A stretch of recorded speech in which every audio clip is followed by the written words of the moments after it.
up YouTube? What's cool? What's great? What's happening? It's time for life. So today we're doing things a little bit different because this laptop does not want to edit no more. So we're doing it today. We're having a little watch party. Get your snacks because we're about to get into it. Okay, there you go. It's time for another love after Lockup, baby. Ooh, ooh, ooh, ooh, ooh. Kristianna and John. You may now kiss your beloved. John and I just got married. Now I have to make it to the facility on time. Remember these guys sometimes I just feel like I have to show this. Remember these guys got married at the back of a truck and she had to get to the halfway house. So it was between her getting from jail, going to the halfway house, and John thought, yeah, what's a good idea? Let's just get married right here, right now, at the back of a truck and possibly make it to the halfway house. He thought this was more important. I'm telling you, the way people are taking chances, hop, skipping parole, doing all kinds of dangerous stuff that could end their significant other or themselves back into jail, and they just don't seem to care. That's just what they do. I don't know. I just thought, let me just throw that in there because I don't need to see that. Just to remember the couple that we're talking about and the crazy things that they've been through and the crazy things that they've been doing. But anyway. It feels like you're going from one prison to the next. He would know because he's been in prison before, because he's had problems with and I don't know. Don't want to say them words on here on YouTube, but you know what I mean. Okay, so he's been in a halfway house before, so he knows all about it. There's drugs everywhere around that neighborhood and probably inside the halfway house.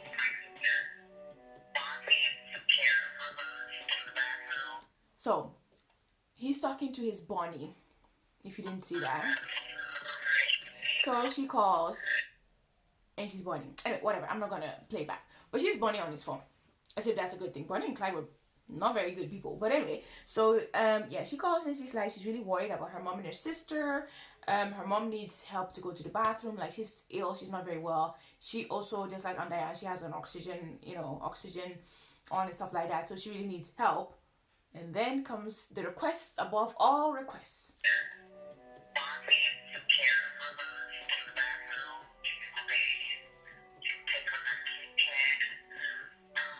To take her medication.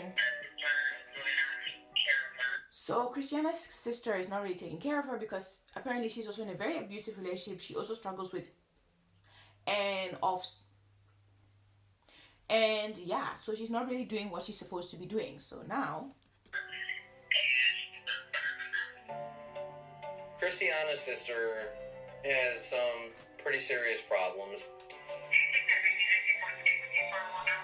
Do you think that maybe they could come and stay with you for a while?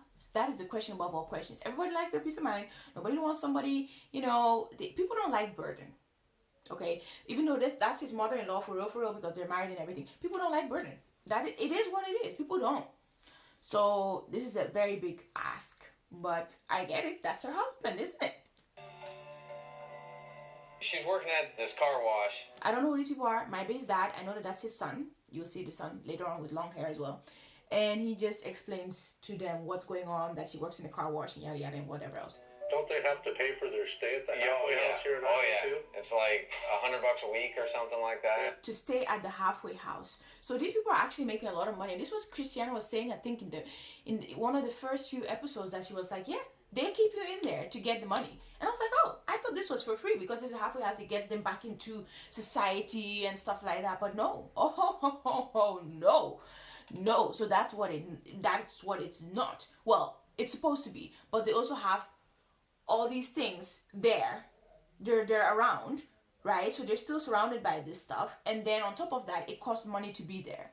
So basically, you release them back into the open space with the general public, and they might be broke because they had to pay $100 a week. And whatever job they do while they're in their halfway house is not going to pay loads for them to have money stacked up. So it's basically like a vicious cycle and things being done almost to ensure that these people never really make it, never really get out of the slum that they're in. That's how I see it. And she doesn't even make that at the car wash. So every once in a while when I'm up in Dubuque, I found a place to hide money for her. I'm not allowed to drop off money for Kristianna. So I decided that I would take $20, wrap it up in an envelope in a plastic bag, and stash it somewhere along the route to the car wash.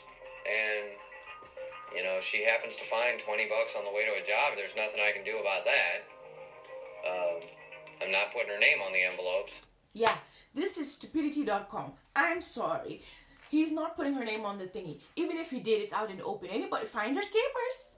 Anybody that finds the thing will just keep it. I'm just a little bit confused because it's like, how do you even know that she's getting it? Because I'm pretty sure they're not talking about this on the phone, because what if somebody from the halfway house hears her? She's not supposed to get that money, right?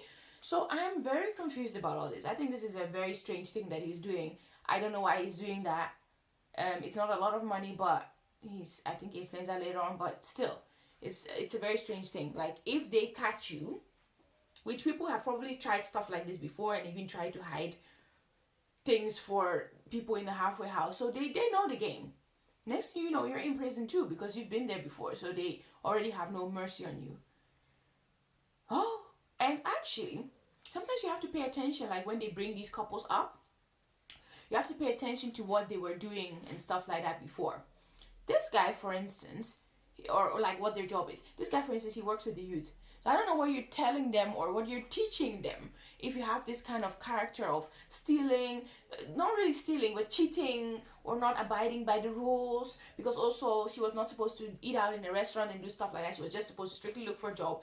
And they went out to a restaurant. Supposedly, well, not even supposedly, she was asking about a job there. But the pro officer followed them, saw them there, and was like, oh, you think you're gonna have a nice lunch while you're supposed to be looking for a job? Heck to the no. You're going to the halfway house. So basically, he has guided her, aided her in all this stealing, cheating, and not abiding by the law. But it's interesting because he works with youth. He's a youth, whatever. When you watch this the next time, make sure you just look at the couples, look at what they do, and you'll be surprised some of these jobs that these people have. Because I also wonder whether they will still have those jobs after this thing airs, because it's not putting all of them in a very good light, to be very honest with you. But anyway. So, it could be anybody's. So you're actually tucking money and stashing it for her? Yes. You know that's not a good idea with somebody that's early in recovery. Yeah. You know I know about addiction. I know that. I've been in recovery for a lot of years. You're giving her access to cash and the ability to freely spend it without anyone. Yeah, I mean, I know you want to help her. She's your wife. But honestly, stashing money when she's out of the halfway house gives her the ability to make a pit stop on the way back to the halfway house if she makes it to the halfway house. I'm just trying to, help her out so she can get cigarettes or whatever she needs.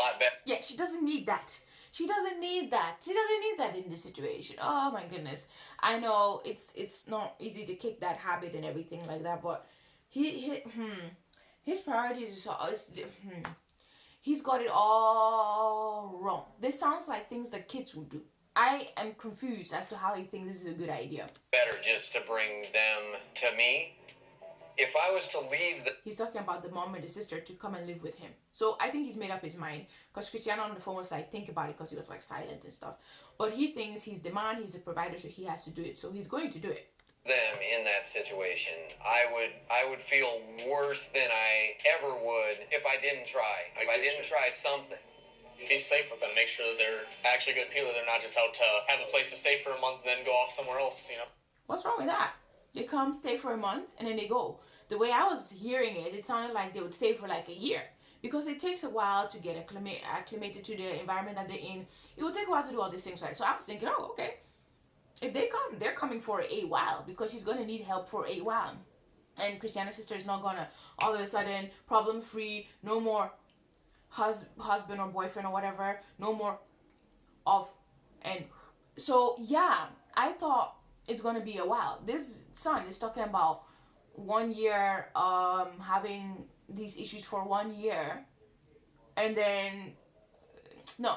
Oh my gosh, my head is spinning. So this son is talking about, what do you call it? These people coming for a month and leaving and this, that. If they come for a month and leave, that's fine. As long as the wife doesn't leave with them.